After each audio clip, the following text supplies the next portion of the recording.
ರಾವಣ ಸತ್ತಿದ ನಂತರ ಅವನ ಆತ್ಮ ರಾಮನೊಳಗೆ ಹೋಗಿ ಸೇರ್ಕೊಳ್ತು ಅಂತ ಒಂದು ಇಂಟರ್ಪ್ರಿಟೇಷನ್ ಹೇಳುತ್ತೆ. ಕೃಷ್ಣ ಭಗವದ್ಗೀತೆ ಬೋಧನೆನ ಯುಧಿಷ್ಠಿರನಿಗೂ ಮಾಡ್ಬೋದಾಗಿತ್ತು, ಭೀಮನ್ಗೂ ಮಾಡ್ಬೋದಾಗಿತ್ತು, ಅಥವಾ ನಕುಲ ಸಹದೇವನಿಗೂ ಮಾಡ್ಬೋದಾಗಿತ್ತು, ಕೌರವರಿಗೂ ಮಾಡ್ಬೋದಾಗಿತ್ತು.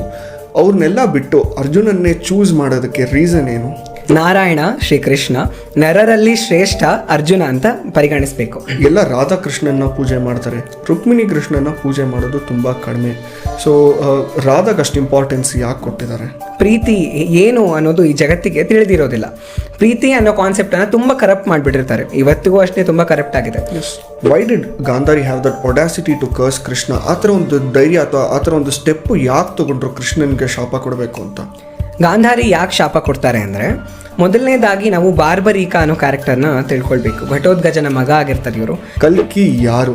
ಕಲ್ಕಿ ಭೂಮಿ ಮೇಲೆ ಮತ್ತೆ ಯಾಕೆ ಬರಬೇಕು? ಕಲ್ಕಿ ಬರುವಂತಹ ಸಮಯದಲ್ಲಿ ಘೋರ ಕಲಿಯುಗ ನಡೀತಿರುತ್ತೆ. ಆವಾಗ